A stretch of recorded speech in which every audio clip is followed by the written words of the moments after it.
पिछले हफ्ते से घर पे कोविड में आइसोलेशन में थी, तो मैंने सोचा कि कोविड की वजह से, क्योंकि इतनी रफ्तार से बढ़ रहा है, हम रैलीज़ नहीं कर पा रहे हैं और मीटिंग्स करना उचित भी नहीं है, क्योंकि संक्रमण इतनी तेज़ी से फैल रहा है।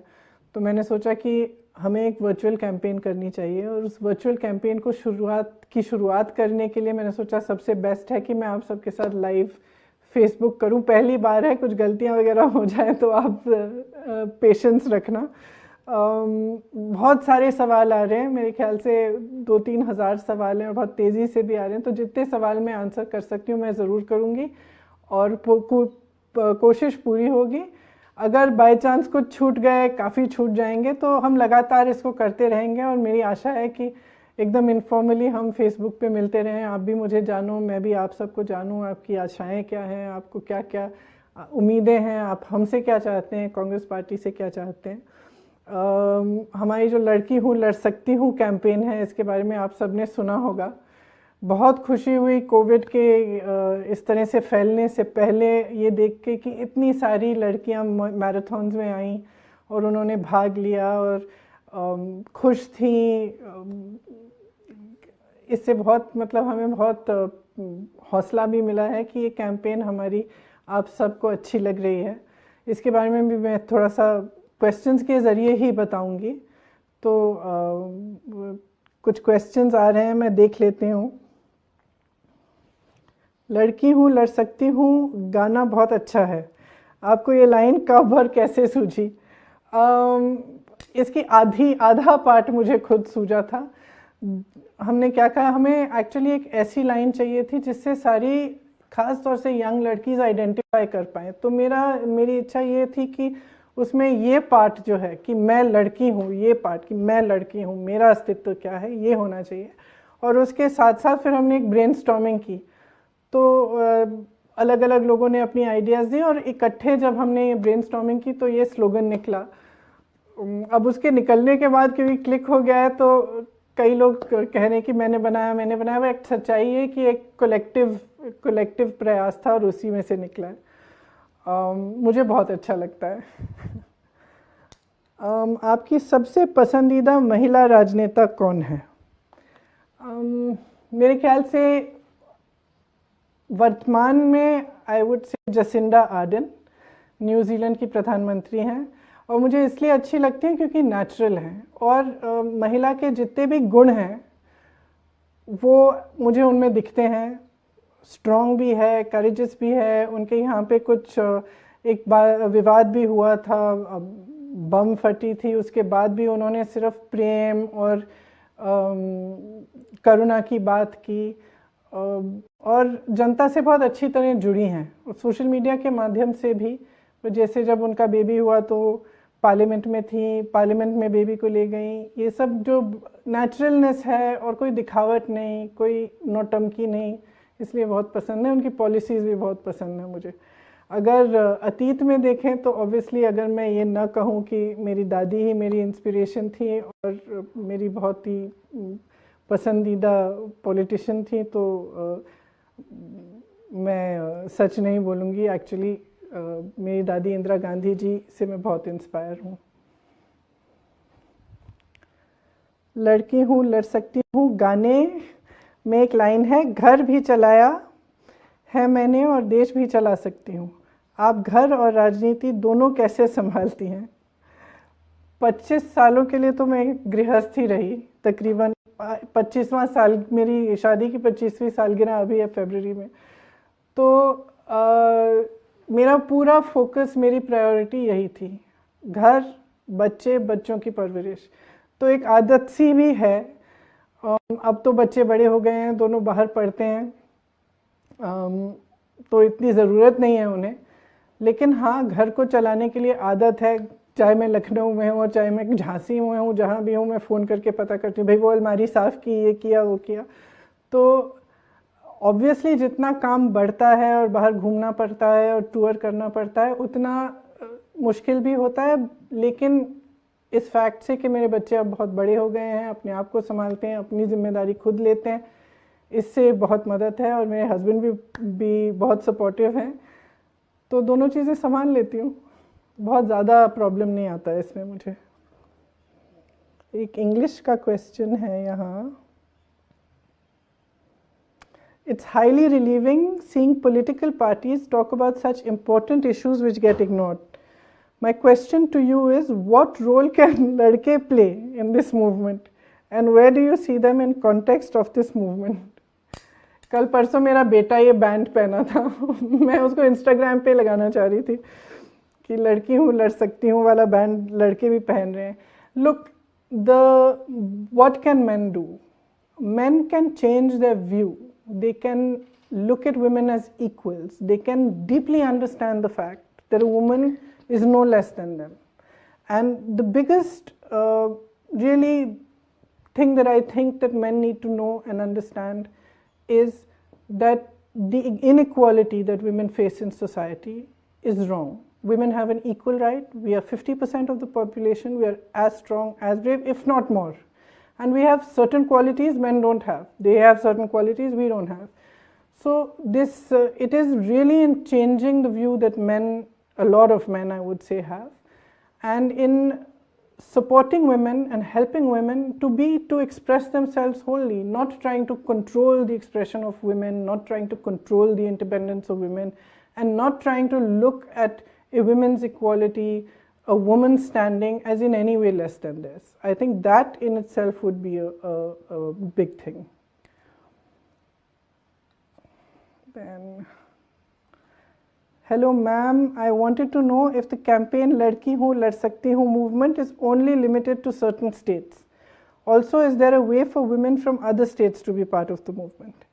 So we have begun this movement in UP, and my idea really is that this movement should go across India.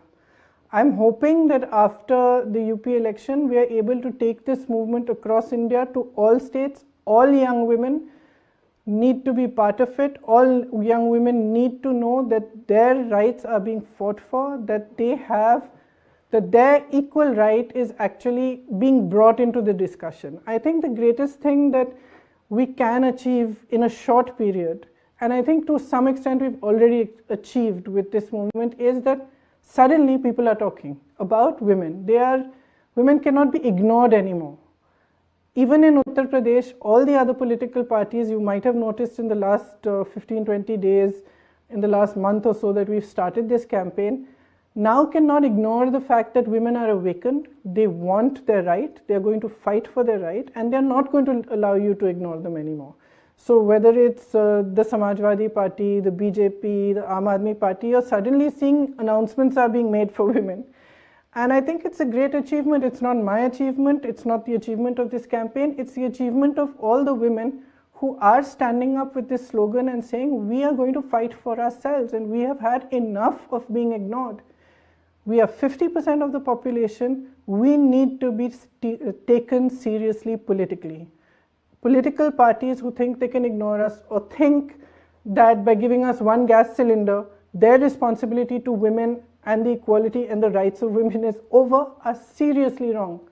And that is the main thing that I want to say. I want to say that political parties owe a responsibility and have a duty towards women. They cannot ignore us anymore. We are in the discourse. In fact, in Uttar Pradesh, we are at the center of the discourse. And at least for one thing, I am not going to let that move. I am not going to let women be ignored anymore. So, I would really like it to go across all states. आपकी दादी स्वर्गीय इंदिरा गांधी जी को iron lady बोला जाता था. वो हमारी inspiration है. प्लीज़ उनसे जुड़ा कोई किस्सा या बात बताएं जो आपको इंस्पायर करता हो. मेरी दादी का पूरा जीवन एक इंस्पिरेशन था. 12 साल की उम्र तक हम एक ही घर में रहते थे, और जब उनकी हत्या हुई तो भी हमारे घर के अंदर ही हुई. मेरे ख्याल से उनमें जो सबसे बड़ा जो उनका गुण था, एक्चुअली वो एकदम निडर थी. एक बार एक पब्लिक मीटिंग में गई उड़ीसा में, लोग नाराज़ थे उनसे, तो पथराव शुरू हुआ। स्टेज पे बैठी थी, खूब पत्थर फेंके लोगों ने, उनको गुस्सा चढ़ा, खड़ी होकर वो भाषण देने लगी और कहने लगी कि ये जो हुलिगनिज्म है आपका, ये एक्सेप्टेबल नहीं है, जो भी बात कहनी है आप सीधा कहो, इस तरह से पथराव करने की ज़रूरत नहीं है। उसी समय एक बहुत बड़ा पत्थर आया उनकी तरफ और यहाँ पे नाक पे लगा तो पीछे को गिरी। इंस्पायरिंग चीज़ ये है कि रुकी नहीं, चोट लगी, उनका नाक एक्चुअली, उनकी हड्डियाँ टूट गई थी, खून बह रहा था, फिर भी वो खड़ी रहीं, फिर से खड़ी हुई और भाषण देना ख़त्म किया उन्होंने। और जब सिक्योरिटी वालों ने उनको ज़बरदस्ती कहा कि नहीं अभी वी हैव टू मूव यहाँ से, तभी वो वहाँ से हटी, तब तक वो खड़ी रहीं। और वो एक मिसाल थी, एक प्रतीक थी करेज की, धैर्य की, एकदम निडर थी। उनको मालूम था कि कुछ ऐसे निर्णय लेने पड़ेंगे अपने पूरे पॉलिटिकल करियर में जिसकी वजह से लोग उनके प्रति हिंसक भी हो सकते हैं, फिर भी जो सही निर्णय था उन्होंने हमेशा लिया। एक दादी होने के तौर पे एक बहुत ही, जितनी आयरन लेडी थी उतनी जेंटल थी, उतना हम उनके साथ हंसते थे, खेलते थे, हम मजाक करती थी, कभी कभी दरवाजे के पीछे छुप के हमको ऐसे हाउ करके डराती थी मतलब डराती हंसने के लिए। तो मतलब उनमें ये दोनों गुण थे, ममता, करुणा बहुत ज़्यादा, और एट द सेम टाइम धैर्य, निडरता, वीरता। तो मेरे लिए भी बहुत ही इंस्पिरेशन रही वो। What do exactly we mean by women empowerment, empowerment of women, and in what way can we achieve this objective? इसके दो एस्पेक्ट्स हैं। एक बहुत पर्सनल एस्पेक्ट है जो हर महिला को फील करना है, दूसरा पॉलिटिकल एस्पेक्ट है, सोशल एस्पेक्ट है। तो पॉलिटिकल एस्पेक्ट के लिए मैं बार बार ये कहती हूँ कि अगर आपको महिलाओं को सशक्त बनाना है तो ये गैस सिलेंडर वाली जो प्रथा है, या ठीक है एक मानसिक 2000 रुपये भेज दिए, डायरेक्ट ट्रांसफ़र कर दिए, इससे काम नहीं चलेगा। महिला को सशक्त करने के लिए please treat her as equal. मतलब उनके लिए रोज़गार क्या बनाने वाले हैं आप, अपॉर्चुनिटीज़ क्या देने वाले हैं, ये हमारी शिक्षा कैसे कराएंगे, उनकी सेहत के लिए हमारी क्या योजनाएं हैं, किस तरह से सोशली हम कैसे महिलाओं को सशक्त कर सकते हैं, उनकी सुरक्षा के लिए हम क्या कर सकते हैं, ये जो पॉलिटिकल एस्पेक्ट है। इसके लिए आपने देखा होगा, मैंने रखा है यहाँ कि कुछ आपको सुनाने के लिए भी, हमने एक शक्ति विधान बनाया है, ये हमारा विमेंस मैनिफेस्टो है। इसमें हमने बहुत क्लियरली हर एस्पेक्ट के बारे में लिखा है कि हम किस तरह से महिलाओं को सशक्त करना चाहते हैं। मतलब एक चीज़ देकर थोड़ी देर के लिए उनकी मदद नहीं, मगर उनको मजबूत बनने के लिए, अपने पैरों पे खड़े होने के लिए, आगे बढ़ने के लिए, अपनी लाइफ को, अपने भविष्य को बनाने के लिए हम किस तरह से मदद कर सकते हैं और क्या करेंगे। तो मैं आप सबसे कहना चाहती हूँ जो भी इस फेसबुक लाइव में है, प्लीज़ हमारा मैनिफेस्टो पढ़िए। बहुत लंबा नहीं है, बोरिंग भी नहीं है, बहुत इंटरेस्टिंग है। क्या क्या हम कर रहे हैं सब सेक्शंस के लिए, ग्रामीण महिलाओं के लिए क्या करना चाहते हैं हम, यंग महिलाओं के लिए क्या करना चाहते हैं, जो महिला अपना बिजनेस शुरू करना चाहती है उनके लिए क्या हम करना चाहते हैं, शिक्षा के लिए क्या करना चाहते हैं, महिलाओं की सेहत के लिए, सब इसमें हमने लिखा है। दूसरा जो एक बहुत पर्सनल है वो है कि अपना एम्पावरमेंट कैसे होगा। अपना एम्पावरमेंट तब होगा जब हम समझेंगे कि हमारे अंदर क्या शक्ति है। हमें अक्सर कहा जाता है कि सहन शक्ति बहुत है, आप सह लो, या महिलाओं का जीवन संघर्ष ही होता है, इसकी आदत बना लीजिए। सही बात है, हम में सहन शक्ति है, हमारे जीवन में बहुत संघर्ष है, लेकिन हमें समझना है कि हर चीज़ का सामना करने की शक्ति हमारे अंदर है। मैं तकरीबन जहाँ जहाँ महिलाओं पे अत्याचार हुआ है यूपी में पिछले 1.5 साल में, ख़ास तौर से जो बहुत ही भयानक केसेस थे, मैं उनके घर गई। और जब आपने पूछा कि ये लड़की हूँ लाइन, इसके बारे में क्या ब्रेनस्टॉर्मिंग की, एक्चुअली इस लाइन के पीछे जो इंस्पिरेशन है वो जब मैं उन्नाव में जो हुआ हादसा, जिस लड़की को जला के मार डाला था उसका बलात्कार करने के बाद, जब मैं उसके घर गई तो उसके परिवार से मिली, तो मेरे मन में ये एक बात बहुत क्लियरली बैठ गई कि ये एक नौजवान लड़की थी, इसने अपने हक की लड़ाई लड़ी। जब उसके साथ अत्याचार हुआ, उसने कहा मैं लड़ूंगी। उसका केस उन्नाव में दर्ज नहीं हुआ, रायबरेली गई पास वाले ज़िले में, वहाँ पे केस दर्ज कराया। जब उसको केस लड़ने के लिए या कचहरी में जाना पड़ता था, खुद सुबह 6 बजे उठकर उन्नाव से रायबरेली ट्रेन लेके जाना पड़ता था। ये एक बात मेरे मन में बैठी जब मैं उसके घर से निकली। उसके पिताजी ने मुझे कहा कि उसने अपने पिताजी को कहा, पिताजी मैं ये मेरी लड़ाई है, मैं खुद लड़ूंगी। और वो लड़ाई लड़ी, और लड़ने के बावजूद उसके साथ ये हुआ। जब मैं उसके घर गई तो उसके संघर्ष को जारी कौन रख रही थी? उसकी भाभी, एक महिला। मैं दूसरी महिलाओं के घर गई जहाँ पे अत्याचार हुआ था, वहाँ भी महिलाएं लड़ रही हैं। उस लड़की की माता लड़ रही है, या उसकी बहन लड़ रही है, या उसकी भाभी लड़ रही है। सबसे वोकल कौन थी? महिला। तो मेरे मन में ये भावना है कि ये जो महिलाएं हैं जिनके साथ इतना अत्याचार हो रहा है, इतना सह रही है, लेकिन ये कुछ कह रही हैं हमें। ये कह रही हैं कि हम अब सहना नहीं चाहते, हम अपने हकों के लिए लड़ेंगे। तो वो जो भावना है, उसी से इंस्पायर्ड एक्चुअली ये हमारा स्लोगन है। और जब हम महिला की अपनी पर्सनल एम्पावरमेंट की बात करते हैं, तो ये है कि अब अंदर से हमें समझना है कि कुछ भी हो जाए, हमारे अंदर वो शक्ति है कि हम अपने लिए खड़े हो सकते हैं।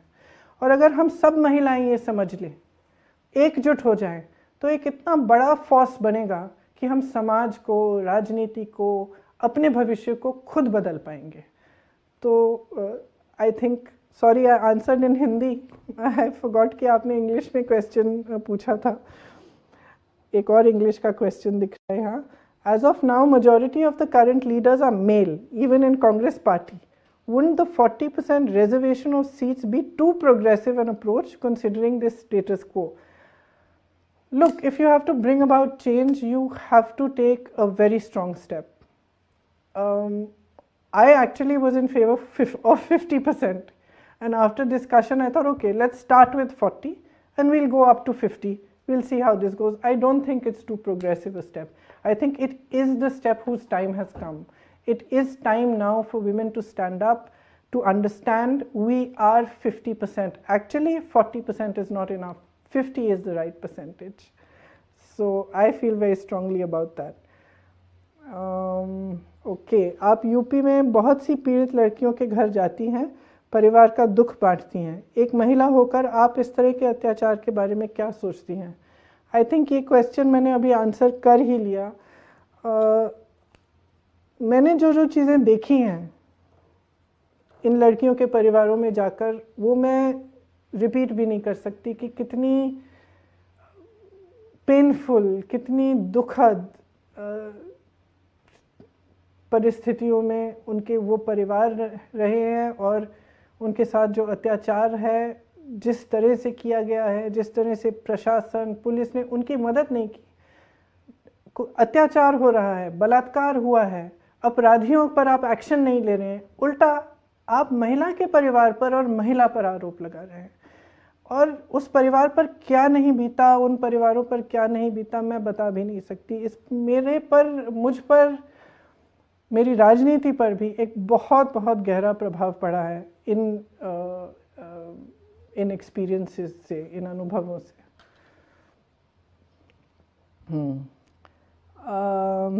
एक और, अच्छा, ये इंटरेस्टिंग क्वेश्चन है। नफरत भाजपा की सबसे बड़ी ताकत है, इससे आप कैसे निपटेंगी?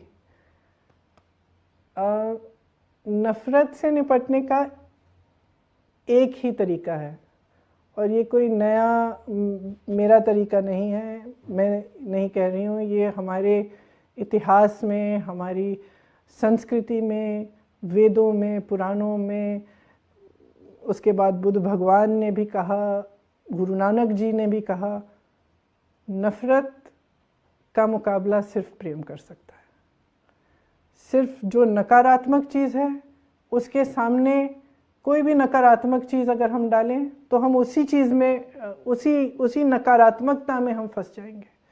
नकारात्मक चीज़ों को का मुकाबला सिर्फ सकारात्मक चीज़ें कर सकती हैं। इसलिए जब हमने ये अपनी कैंपेन शुरू की, ये लड़की हूँ लड़ सकती हूँ, और आगे आप देखेंगे कि हमारी 1-2 और कैंपेन्स भी हैं, सिर्फ सकारात्मक कैंपेन्स हैं। हम नहीं चाहते कि हम किसी भी नकारात्मक बात में पड़ें।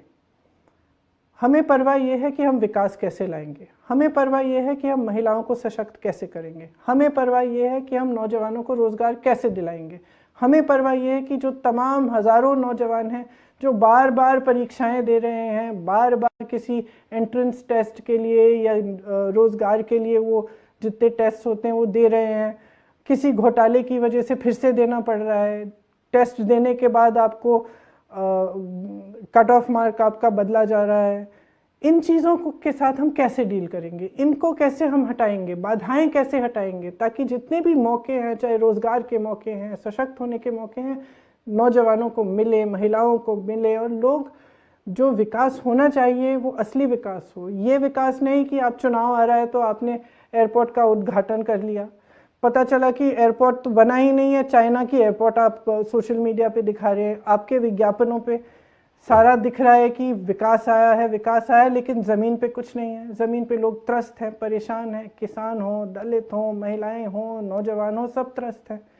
तो जो राजनीति में जो हिंसा लाना चाहते हैं, जो नफ़रत लाना चाहते हैं, उनका एक मकसद होता है। मकसद ये है कि आप उनसे सवाल ना करें, आप उनसे जो एक्चुअल चीज़ें हैं कि भाई तुम मेरे लिए कर क्या रहे हो, ये आप पूछोगे नहीं। तो इनका फ़ायदा कुछ ऐसी पार्टियों का ही होता है। अंत में आप सोचिए, आप नेता हैं, आपको जनता ने अपना प्रतिनिधि बना दिया। अब आपको मालूम है कि 5 साल बाद जब चुनाव आएगा तो मैं धर्म की बात करूंगा, मैं जाति की बात करूंगा, नफ़रत की बातें करूंगा, तो वोट मिल जाएगा मुझे।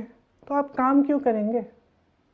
काम क्यों करेंगे आप काम तभी करेंगे ना जब आपको मालूम है कि 5 साल बाद आपको उस काम पे जवाब देना पड़ेगा, जवाबदेह बनना पड़ेगा। तो मैं समझती हूँ कि जो ये राजनीति में ख़ास तौर से समाज में जो नकारात्मकता, हिंसा फैल रही है, इसका मुकाबला एक्चुअली सकारात्मक राजनीति, प्रेम, करुणा भाव, सबको एक साथ लेकर उन चीज़ों के बारे में हम बात करें जो एक्चुअली हमारे भविष्य को, हमारे जीवन को सुधारें, हमारे समाज को सुधारें, हमारा जो आपसी प्रेम है उसको बढ़ाएं। बड़ा लंबा लेक्चर दे दिया मैंने। अच्छा, अब आपने महिलाओं को चुनाव के टिकट में 40% आरक्षण दिया है, जो कि अच्छा कदम है, थैंक यू। लेकिन क्या राजनीति महिलाओं के लिए सेफ है? जो महिलाएं पॉलिटिक्स में आना चाहती हैं लेकिन डरती हैं, उनसे आप क्या कहेंगी? देखिए, आप देखेंगे कि जो लिस्ट हमारी आएगी महिलाओं की जो टिकट चाहती हैं, उसमें ऐसी महिलाएं हैं जिन्होंने बहुत संघर्ष किया है। मिसाल के तौर पर मैं बता देती हूँ कि एक महिला जिसने पंचायत का चुनाव लड़ा और भाजपा के कार्यकर्ताओं और नेताओं ने उससे लड़ाई की, उसकी साड़ी फाड़ दी, और हमारी पार्टी में नहीं थी, वो समाजवादी पार्टी में थी। मैं गई, उनसे मिली उस समय। वो चुनाव लड़ेंगी, उनको मौका मिल रहा है। क्यों? देखिए, क्योंकि और मैं उनसे कह रही हूँ कि आपकी सुरक्षा हमारी जिम्मेदारी है, हमारी पार्टी, पूरी पार्टी आपके साथ है। आप खड़ी होंगी, आप खड़े होइए, आप लड़िए, हम आपके पीछे खड़े हैं, हम आपके लिए लड़ेंगे। तो मेरे ख्याल से ये एक हमें कदम उठाना पड़ेगा। हमें थोड़ा सा अपना मन बना के, अपना धैर्य बनाकर, अपने आप को आगे लाना पड़ेगा। और जब हम एकजुट होंगे, जब पूरी कांग्रेस पार्टी उस महिला के साथ खड़ी है, तो उसकी सुरक्षा ऑटोमेटिकली उसको मिलेगी, उस पार्टी की मजबूती से, हमारे समर्थन के साथ, और हम उसके लिए समर्पित हों, उसके साथ वो खड़ी हो पाएगी और उससे सुरक्षा मिलेगी। तो मैं ये कहना चाहती हूँ कि अगर आप महिला हैं, आप पॉलिटिक्स में आना चाहती हैं, आप डर रही हैं, घबरा रही हैं, मेरे पास आइए, मेरे से मिलिए, आपकी जो घबराहट है, आपकी जो फियर्स हैं, उसके बारे में हम बात करते हैं, उसको सुलझाते हैं और खड़े हो जाइए हमारे साथ। अच्छा, I have gone through few visuals in which it has been mentioned 40% reservation in Vidhan Sabha. So my question is this: is this reservation limited to politics or in government jobs also women will get 40% reservation? देखिए, हमारे जो हमारे घोषणा पत्र में जो शक्ति विधान हमने महिलाओं के लिए लिखा है, उसमें हमने बहुत क्लियरली बताया कि जो 40% हम टिकटों के लिए दे रहे हैं, उसी तरह से 40% सरकारी रोजगार में हम नौकरियों में हम देंगे, बशर्ते कि जो एग्जिस्टिंग रिजर्वेशंस की जो रूल्स हैं वो उनको हम नहीं तोड़ेंगे। मतलब जो ऑलरेडी रिजर्वेशंस हैं उसके अंदर हम 40% महिलाओं को रिजर्वेशन देंगे। तो फिर से मैंने हिंदी में इंग्लिश का क्वेश्चन आंसर कर दिया। उत्तर प्रदेश स्वास्थ्य सेवाओं में देश में सबसे निचले पायदान पर है। आपके पास क्या कार्य योजना है जिससे हमारी स्वास्थ्य सेवाएं बेहतर हो जाएं? ये शायद अभी 2:27 हो गए हैं, तो ये आखिरी क्वेश्चन मैं लूँगी। इसके बाद जो अगली बार मैं आपके बाकी क्वेश्चंस ले लूँगी। ये मैं आपको मैं पढ़ के बता देती हूँ अपने मैनिफेस्टो से, क्योंकि इसमें काफ़ी चीज़ें हमने रखी हैं सेहत के लिए। जैसे आपने बिल्कुल सही कहा कि उत्तर प्रदेश एकदम निचले पायदान पर है सेहत के मामले में, और ख़ासतौर से महिलाओं की जो सेहत है उसके लिए। तो जो पूरा जो स्वास्थ्य का जो स्ट्रक्चर है, हेल्थ का जो इंफ्रास्ट्रक्चर है, उसको मजबूत करने के लिए हमने काफ़ी सोचा और किस तरह से किया जाएगा। कुछ पॉइंट्स मैं आपको पढ़ के बता देती हूँ जो हमारे मैनिफेस्टो में हैं। जैसे पूरे राज्य में प्राथमिक स्वास्थ्य केंद्रों और अन्य चिकित्सा सुविधा केंद्रों में डॉक्टरों और चिकित्सा कर्मचारियों में सभी रिक्त पद भरे जाएंगे। तो तमाम पद रिक्त हैं। इसका मतलब है कि आपके पास एक पीएचसी होगा लेकिन उसमें डॉक्टर नहीं है। तो इसको हम ठीक करना चाहते हैं। सबसे पहले वो रिक्त स्थान भरना चाहते हैं। फिर किसी भी बीमारी के लिए प्रत्येक परिवार को 10 लाख तक मुफ्त इलाज सरकार देगी।